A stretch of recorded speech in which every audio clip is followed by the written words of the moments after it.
Olá, tudo bem?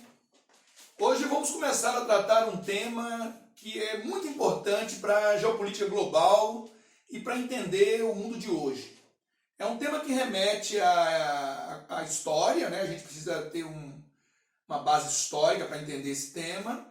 É um tema que para muitos pode parecer que o ciclo já foi encerrado, mas nós estamos até hoje colhendo frutos desse momento que a humanidade passou, né, no século XX, e até hoje o mundo ainda está estruturado com base nesse período que nós vamos tratar aqui agora. A gente vai falar especificamente sobre Guerra Fria, né, que é um período da história mundial que vai do pós-Segunda Guerra até o final dos anos 80, início dos anos 90. Esse período ele se estende desde que, terminada a Segunda Guerra, né, Estados Unidos e União Soviética começam a se desentender, né, só lembrando que eles foram aliados na Segunda Guerra contra os nazifascistas, mas logo ao final da Segunda Guerra começa a haver desavenças, desentendimentos entre a União Soviética e os Estados Unidos.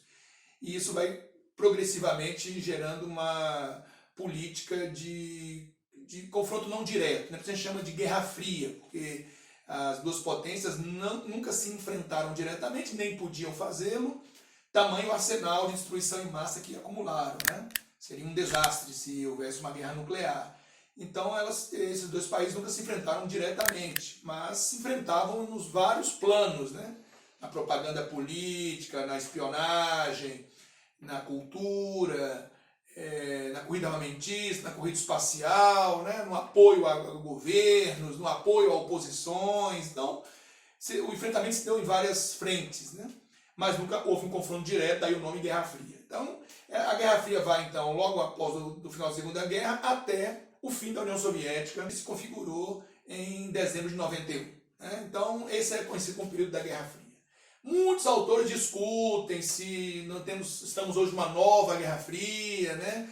Onde Estados Unidos e Rússia, hoje, né? Que é a grande herdeira do que foi a União Soviética, estão ainda alimentando tensões, né? Alguns autores falam de uma nova Guerra Fria agora entre China e Estados Unidos, no plano comercial, né, principalmente, mas também na escalada militar. Mas nada se compara ao período que nós vamos estudar, porque ele tem uma contextualização muito própria, né, do pós-guerra ali, e é muito importante que você entenda que o mundo que está, ele foi configurado durante esse período da Guerra Fria, do pós-Segunda Guerra, né?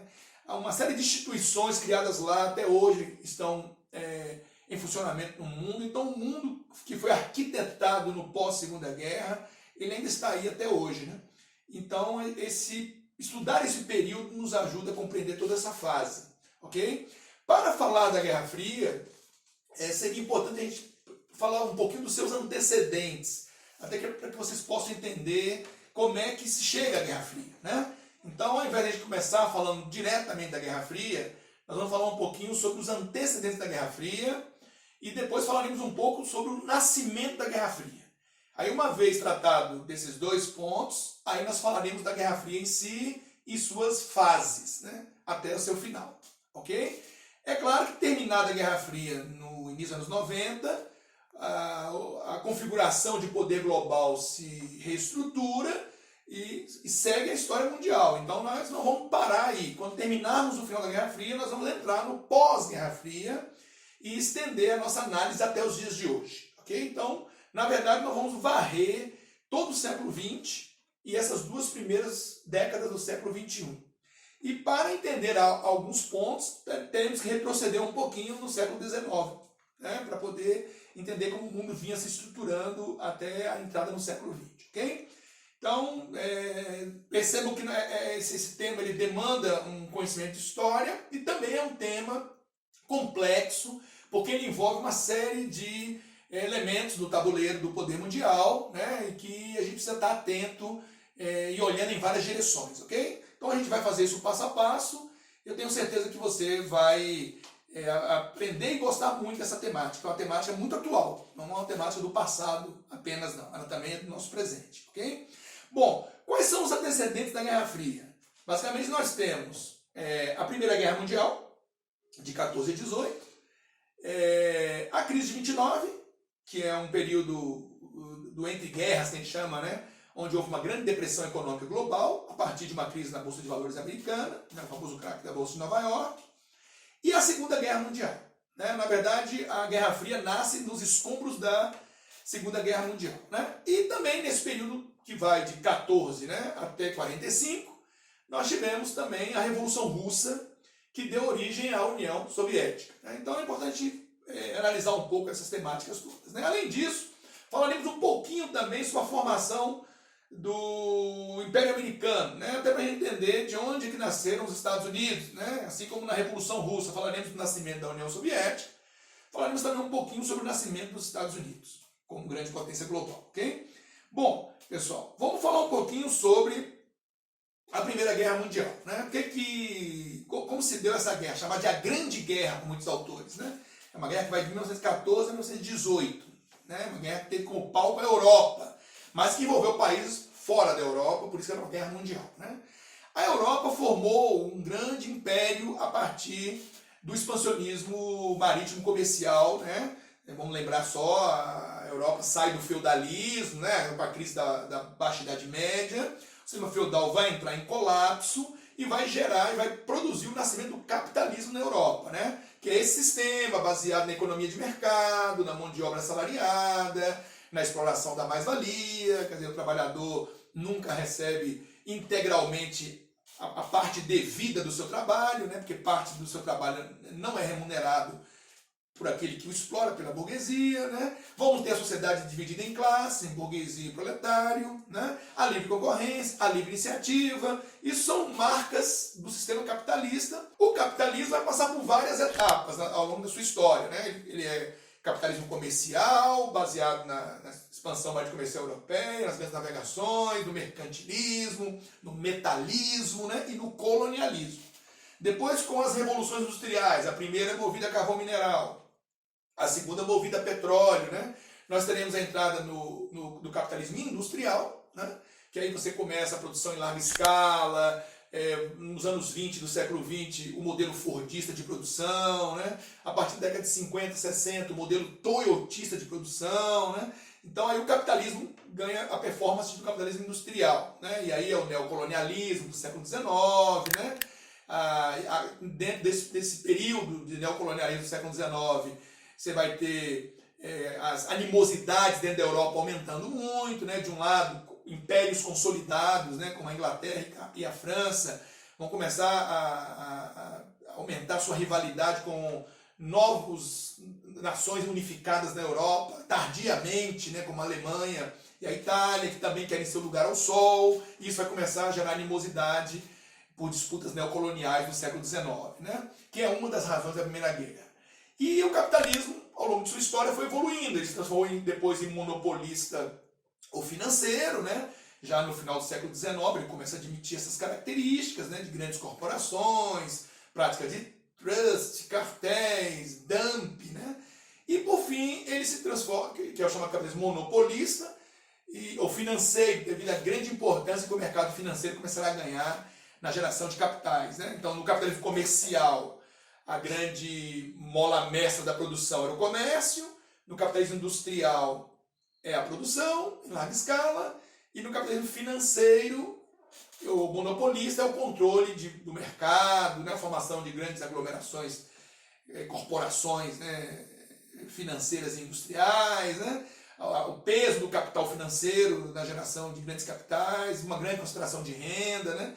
E hoje estaríamos entrando lá já na fase do capitalismo chamado de informacional, onde você tem a economia de compartilhamentos, né, a uberização, uma série a indústria 4.0, né, uma série de mudanças que o capitalista está sofrendo, né, e ele é um sistema longevo. Né. Esse sistema ele passará a ser liderado pelos Estados Unidos, né, já a partir do final do século XIX, os Estados Unidos já se torna a maior potência industrial do mundo, né? Mas ainda a maior potência global era, naquele momento, a Inglaterra, né? O império onde o sol não se punha, diziam os ingleses. Né? Em algum lugar o sol está brilhando em um pedaço do Império Britânico. Né? Tamanha quantidade de possessões que a Inglaterra tinha no mundo, né? A era vitoriana, que foi uma era de grande expansão do Império Britânico, né? E só depois da Segunda Guerra é que definitivamente os Estados Unidos vão assumir a liderança global, né? Falando em Estados Unidos, é importante lembrar dessa evolução, né? Os Estados Unidos, eles tiveram uma evolução em 3 etapas, que a gente diz, né? As 3 etapas do expansionismo dos Estados Unidos, né? Primeira etapa é o expansionismo interno. É quando os Estados Unidos alcançam a sua independência, né? A partir daquelas 13 colônias no leste do país, ali de frente para o Atlântico, né? Lembrando que os Estados Unidos foram colonizados, né, com imigrantes vindos da Europa, né, Inglaterra, Irlanda, França, né, mas tornou-se um domínio britânico, né, e inicialmente fundaram aquelas 13 colônias ao longo ali do litoral leste dos Estados Unidos, né, e foi uma colônia de povoamento na parte centro-norte, né, onde, baseado na pequena e média propriedade, policultura, mão de obra familiar, né? Um nascente comércio de manufaturas fabricadas pelos os próprios cidadãos do país, né? Ganhou logo uma independência, uma autonomia, os vínculos com a Europa eram mínimos, né? Até porque são pessoas que saíram da Europa, fugidas de perseguição religiosa, da desigualdade, da falta de oportunidade, né? E vieram para a América com o sonho de transformar isso aqui numa nova Europa, né? num novo lar, né? Daí Nova York, New Hampshire, né? Nova Orleans, né? Nova Amsterdã, né? Então havia isso, né? E com um sentimento de que tinham sido escolhidos, né? Aí faz uma fusão com um fundamentalismo religioso também, né? De que eles tinham sido escolhidos por Deus para vencer na América, acima de tudo e de todos, né? E o famoso Destino Manifesto, né? Que é a matriz ideológica de outras ideologias americanas, né? Quer dizer, eles são escolhidos por Deus para vencer na América, dominar, né? Ser o xerife do mundo, se colocar como exemplo mundial, o farol do mundo. Isso até hoje inspira o pensamento dos Estados Unidos, né? O famoso Destino Manifesto. Então, parte dos Estados Unidos, então, desenvolveu um modelo de colonização de povoamento que dava mais autonomia, né? E era um movimento baseado em pouco menos miscigenado, né? Porque vinham famílias para trabalhar, e autossustentável, né? Enquanto no sul dos Estados Unidos, nas colônias do sul, você tinha um modelo de colonização de exploração, né? Aí já era baseado no latifúndio, monocultura, exportada para a Europa, escravagista, oligárquica, né? Esse é o modelo do Sul. Esses 2 modelos futuramente entrarão em confronto, né? A famosa Guerra da Secessão, ou Guerra Civil Americana, né? Quando os sulistas, diante da eleição do Abraham Lincoln, que defende a abolição da escravidão, os sulistas, que dependem dos escravos, né? Eles vão se rebelar e declarar a independência dos Estados sulistas, os confederados, e aí haverá uma Guerra Civil Americana, entre os exércitos federais, liderados pelo Lincoln, e os confederados que querem a independência, né? E essa guerra vai de 1861 a 1865, e é uma guerra que conta com a vitória do norte, dos exércitos federais, né? O Lincoln sai vitorioso, unifica o país, né? Abole a escravidão, certo? E aí o modelo urbano, industrial, médio e pequena propriedade, né? É que vai preponderar nos Estados Unidos, né?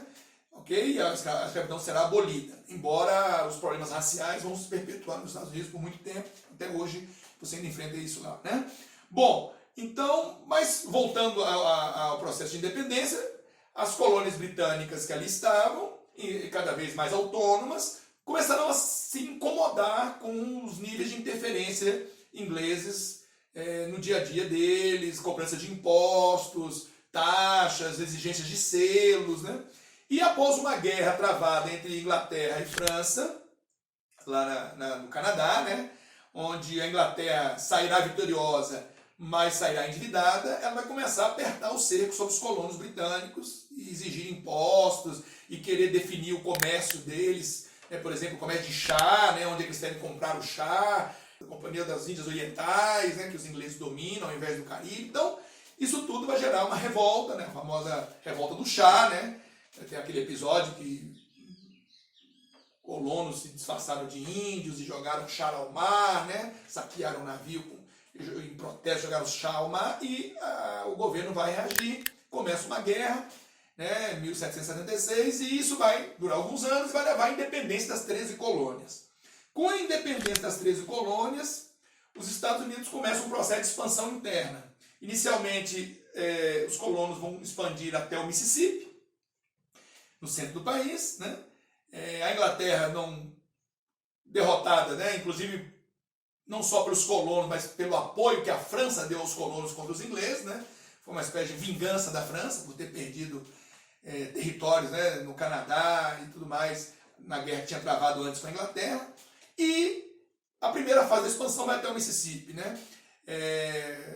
O sul, a região da Flórida, vai ser comprado da Espanha, pressionada, a Espanha vai findar vendendo, né? Praticamente perdeu essa região. Os Estados Unidos pagaram 5 milhões de dólares por aquele trecho, ao sul ali, incluindo a Flórida. Existia um vasto estado no centro do território americano chamado Louisiana, que era da França, mas Bonaparte fica negociando. E depois eles chegam até o noroeste ali, naquela região de Seattle, né, Oregon, onde eles vão pressionar os ingleses e negociar terras com os ingleses, né? O sudoeste, que é a região do Texas, Novo México, Arizona, Colorado, Califórnia, né? Toda aquela região pertencia ao México, né? E aí vai ter um impasse entre os Estados Unidos e o México, que gerará uma guerra onde o México perderá todos esses territórios, né? Inicialmente começa com o Texas, que era um território mexicano. O México tinha se declarado independente e logo em seguida ele aboliu a escravidão. E ao abolir a escravidão, começa um problema com colonos dos Estados Unidos que tinham comprado terras no Texas, no México, que não concordam com o processo abolicionista lá do México. E aí, em 1835, esses colonos declaram a independência do Texas. E o México não aceita, e começa todo um processo de retomada daquele território. Porém, 10 anos depois, em 1845, os Estados Unidos declaram a anexação do Texas. Quer dizer, os Estados Unidos interferem num problema de um país vizinho, né? E o presidente da época chamava-se James Polk e justificou essa interferência dizendo que quando é vontade de uma determinada população pertencer aos Estados Unidos da América, cabe aos Estados Unidos e essa população desse território decidirem o destino de tudo isso, né? Quer dizer, o México não deve interferir nisso, porque a vontade da maioria da população do território do Texas é pertencer aos Estados Unidos, né? Quer dizer, os Estados Unidos deram uma garfada no vizinho México, né? Anexando o Texas. Isso está dentro de um escopo maior, né? Em 1823, o presidente James Monroe tinha lançado a doutrina Monroe, a América para os americanos, né? Que aí tem dupla interpretação. A América para os americanos é uma espécie assim de solidariedade a todos aqueles que querem romper com o domínio europeu, né? Porque a América pertence a quem construiu a América, né? Aqueles que para cá vieram com suas famílias ancestrais e tudo mais, e que ficaram aqui. Então, os Estados Unidos seriam solidários a todos aqueles que querem a independência. A princípio, é uma solidariedade anticolonial, antimetropolitana europeia. Só que na prática você vai perceber que vai além disso. Os Estados Unidos estão numa dinâmica de apoiar o rompimento dessas colônias americanas, né, com a Europa e logo em seguida se tornar uma liderança regional, impor sua vontade, pressionar esses países, né, e tornar seus aliados, né? Por isso que a doutrina Monroe ela tem essas duas, ela é ambígua, né? E os chamados corolários são as doutrinas que definem essa ambiguidade, né? Que definem qual caminho verdadeiramente os Estados Unidos estão seguindo, né? Então o corolário Polk, que justifica a anexação do Texas, é uma reafirmação de que a doutrina Monroe é uma doutrina imperialista dos Estados Unidos, né, aqui na América, né? E mais tarde vai se assistir um outro episódio, no início do século XX, que envolveu o canal do Panamá, né? O Panamá era um pedaço da Colômbia, não existia o canal ainda. E os colombianos iniciaram uma obra para abrir um canal, que é o famoso Canal do Panamá, né, que liga o Mar do Caribe ao Pacífico, né, que é um canal importante porque economiza uma viagem em torno de toda a América do Sul. Né? Você pode passar do Atlântico para o Pacífico, vindo, por exemplo, dos Estados Unidos ou da Europa, ou da África, ou mesmo aqui da América do Sul. Você pode passar para o Pacífico sem ter, precisa dar a volta por todo o continente, seja pelo norte ou pelo sul. Então isso economiza e agiliza o transporte e torna o custo menor. Né? E a Colômbia, então, começa a construção do canal. Muitos operários morrem nessa obra por causa de doenças tropicais e deslizamentos. Né? Era uma empresa que tinha experiência em construção de canais, tinha aberto o canal de Suez, no Egito, que liga o Mar Vermelho ao Mediterrâneo, só que em condições distintas. Né? O de Suez é numa região árida, né? E aqui não, no Panamá é uma região tropical, quase equatorial, né, praticamente, chuvosa, úmida, né, quente, né, e ali os trabalhadores enfrentavam doenças, malária, febre amarela, né, e deslizamentos, né, as terras encharcadas deslizavam. E aí morreram milhares de trabalhadores, né, e a empresa, chefiada por um francês chamado Ferdinand de Lesseps, teve que pagar tantas indenizações às famílias dos operários que faliu. E a obra foi interrompida pelo governo da Colômbia. Prontamente, os Estados Unidos se oferecem para terminar a obra, desde que seja concedido a zona do canal aos Estados Unidos. A Colômbia recusa, né, essa solicitação americana, essa ajuda americana, né, e os Estados Unidos, não satisfeitos, instigam a independência da região do canal, que se tornará no país Panamá. Quer dizer, o Panamá é um pedaço do que foi a Colômbia. Né? E aí o Panamá declara a independência, porque, obviamente, a população daquela região tinha interesse na construção do canal, e os Estados Unidos assumem o controle do canal e terminam essa obra, né? E se tornam controladores do canal, devolvendo esse canal em 1999. Quer dizer, praticamente tudo isso aconteceu ali por volta de 1904, né? Esse episódio da independência do Panamá. E, quer dizer, praticamente um século de domínio do canal pelos Estados Unidos, né? E até a década de 70 não havia previsão de devolução. Mas aí, pressionado nos anos 70 por um presidente panamenho, que estava, Omar Torrijos, né, que estava se aproximando perigosamente dos soviéticos, os americanos resolveram negociar a devolução do canal até o final daquele século XX, né, na época do governo do presidente Jimmy Carter. Né, e aí negociou-se a devolução do canal do Panamá, só que os Estados Unidos mantêm a prioridade de travessia no canal até hoje. Né.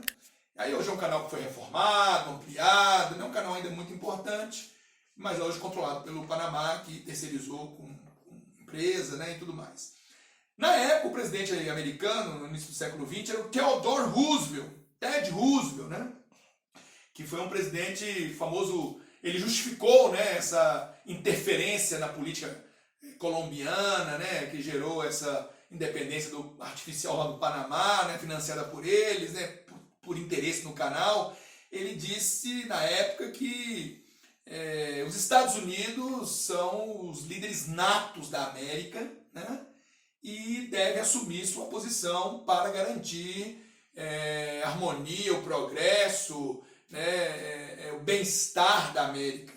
E se algum país for inábil em admitir isso, os Estados Unidos devem usar o seu poder de polícia. Então, a famosa política do Big Stick, grande porrete, né?